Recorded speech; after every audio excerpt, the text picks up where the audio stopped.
A Brighton native, DePietro found his calling working at Wilson Farm in Lexington. When you see it coming out of the field, you know good quality right from the start. These are like children to me. This is like babysitting every day here. I know the clock on it. I know what's got to be moved, what can hold a little longer. And that breeds customer loyalty. I feel like this is my reason on earth. This is what I do. And, you know, I'm a religious guy. This is home. The people in the neighborhood are my family. I don't ever expect myself to ever leave here. Brighton residents rave about the facilities at the Oak Square YMCA. How many days do you come here? Almost every day. Can you guys give me little circles going forward? Douglas Teixeira might be the Y's best ambassador. The Y is a place that I work, but it's just a place that is a bigger part of me than I could ever imagine. It's pretty much, I would say I eat, breathe, and live YMCA. Ready, get set. Teixeira grew up in the neighborhood and came here regularly as a kid. Today, he's Youth and Families Director. Stop right on that black line. I walked in this building expecting to just teach like one class for 2 hours a week. Little by little, it started becoming more of a part of me. It made me happy to walk into the building. It didn't feel like work. The Oak Square Y has open registration, meaning residents from surrounding towns can become members. What makes Douglas so much fun? He's funny. He's like comfortable to work with. Is he a pretty cool dude? Yeah. 1, 5. Turns out adults have fun here too. You make like lifelong friends, family friends, and just, it's like a place just of inclusion. It's a place that helps you like build mind, body, and spirit. Soccer!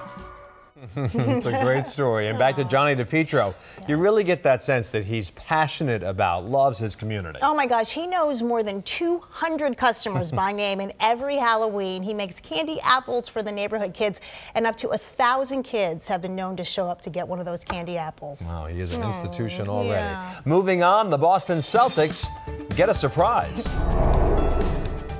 We were floored when New Balance proposed that to us.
It's not often that a neighborhood springs up out of nowhere, especially in the crowded city of Boston. But that is exactly what is happening in Brighton, and sports fans are taking special notice, as Ted Reinstein explains.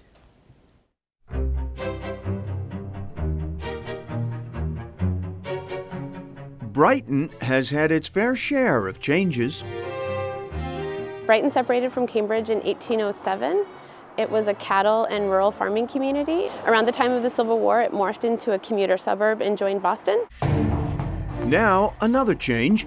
In place of old stockyards, Boston Landing, a 15-acre site marked by New Balance's eye-catching headquarters. Well, a lot of people wondered if it was supposed to look like a cruise ship. We've heard it all, and I can tell you that the building actually takes its inspiration from the New Balance building up in Lawrence on the Merrimack River. Boston Landing boasts restaurants, retail, and soon a towering apartment complex. More importantly, perhaps, this is also the new home to practice facilities for the Bruins and, before long, the Celtics too. I think this is a real game changer. Brighton is now a destination. The driving force behind this privately funded project, estimated at $500 million, longtime neighborhood resident, New Balance. The building is the fourth headquarters in the last 40 years, all within a stone's throw of each other. Jim Halliday is managing director of the New Balance Development Group. We've got an owner, Jim Davis, and his family, who have owned New Balance since 1971, and really lays an importance on being part of the community and working with the community to make it a win-win situation for both. New Balance takes pride in being here, and I believe the community takes pride in having New Balance and what we've done here at Boston Landing. Hate to get hit by that puck. The Bruins are already settled in here. Warrior Arena, Boston's newest rink, the Boston Bruins' new practice facility, and providing some major new ice time for a lot of other local groups. Hey, there's the glass. The Celtics facility, named the Red Auerbach Training Center, will be complete this summer. We were floored when New Balance proposed that to us. You know, we didn't say, hey, can you please name it after Red? They understood our brand. It's a good visual. Celtics president, Rich Gotham. Just felt kind of cool to be part of something like that, where you have these three great sports brands in the same location. We thought we could be part of something that was transformational for the city. So selfishly, we needed a new practice facility. We needed a place to build it. The fact that it was here has been such a bonus. Red Auerbach was a blue-collar kind of guy at heart. What do you think Red would make of this whole development? You know, if it helps you win, Red was in favor. That's pretty much the bottom line with Reds, and we think our players are really going to like this. In fact, if they want to sleep late, they can go rent an apartment right on the same campus and get a few extra winks. The essential key to locking Boston Landing in place? The only way we could transform the neighborhood is with a transportation initiative, and that transportation initiative was the commuter rail station. We're talking about the new $20 million stop on the Worcester-Framingham line, a welcome addition, says State Senator Will Brownsberger. If you want to commute downtown from Brighton, you have a couple of Turnpike buses which may work for you at a particular time of day. But otherwise, you have some very slow service, the 57 bus and the B line. The new rail stop helps, says Senator Brownsberger, but more, he says, needs to be done. This is service that runs from Worcester. That means it's a few trains in the morning and a few trains at night. It is not subway service. What we really need in Brighton, another way to get downtown, an alternative to the B line. Just across from the commuter rail, we get an early look at the apartment complex.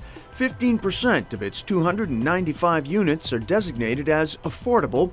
Brighton native Jay Rourke is Senior Project Manager for New Balance Development. What will this area mean economically, nuts and bolts, for Brighton? Oh, I think it's a game changer. I think Brighton, for years now, has been synonymous with institutional expansion, Harvard University, BU, BC. Now this is a destination. Boston Landing is the first project in the neighborhood that I could think of that's non-institutional expansion.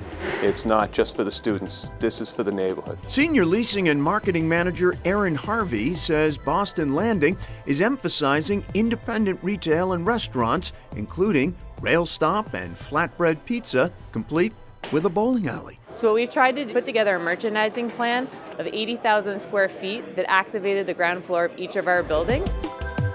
We are creating a new neighborhood inside an already fantastic neighborhood.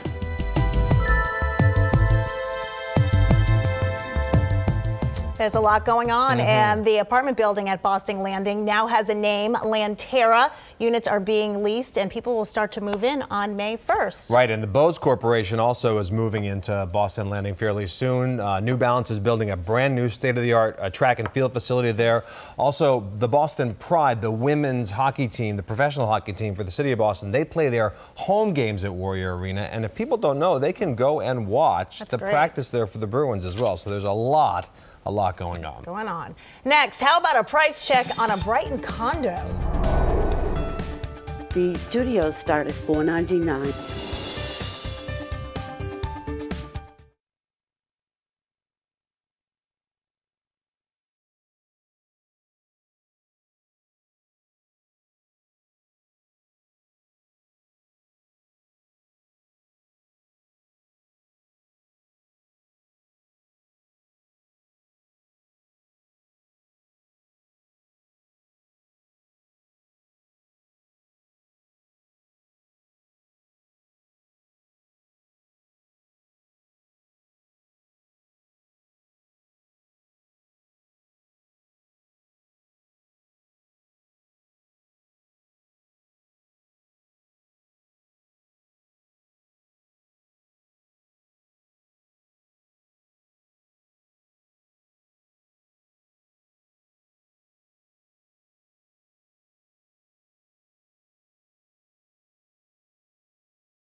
The real estate market in Brighton is really a good news, bad news story. The good news, new projects adding inventory to the market. The bad news, like every other Boston neighborhood, prices continue to rise. Erica Tarantel shares details from her house hunting tour. One of the things that's really kind of emerging as a movement in Brighton is a concern for more home ownership. Home ownership has dropped down a bit over the past few years. State Senator Will Brownsberger says the drop is due in part to the lucrative market in student rentals. It's real easy for 4 kids who are getting supported by their parents at Harvard or Boston College to support $4,000 a month in rent. The incentives for landlords to accommodate students instead of a working family is huge. Now new development is popping up in Brighton, but what does it cost to live here? In popular Oak Square, a brand new condo complex, 99 Tremont Street, with 62 new units. Lots of the buyers are owner-occupants and they're young professionals. Diane Kelleher is president of Kelleher Real Estate. The studios start at $499, the 1-bedroom start in the mid-5s, the 2-bedroom start in the mid-7s. The demand for housing is so strong in Boston. The lack of inventory has been going on for years, which has really driven the prices up. No question, 99 Tremont is fancy. In addition to the sleek styling, there's a lounge and media room with catering kitchen, a garden with grills, and a fitness center. Plus, there's the ultimate city dweller's prize. Every unit comes with a parking space, which is really unusual to get a studio with parking or a 1-bedroom with parking. Kelleher says this is just the beginning for Brighton. It's booming, and it's about to boom even further.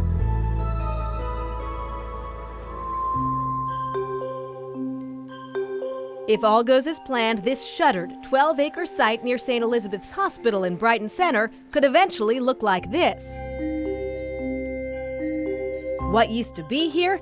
St. Gabriel's Monastery. St. Gabriel's has a number of existing buildings on the site. One is the St. Gabriel's Monastery that was built in 1909. St. Gabriel's Church was built in 1929. About 10 or 15 years ago, the property was abandoned and has been used primarily as a parking lot. John Sullivan is vice president of the real estate firm Cabot, & Forbes. He says his firm will build a 650-unit complex of condos and rentals, catering to graduate students, young professionals, and families.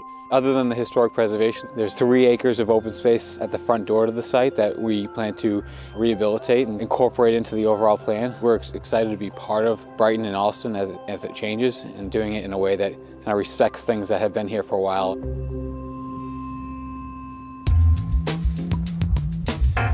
But available single-family houses are rare. A broker with Prime Realty Group, Norman O'Grady, has been working in the Allston-Brighton market for 25 years. Maybe even about 10 years ago, you could get a single family for approximately $420,000, even $375,000, depending on the type of home you're getting.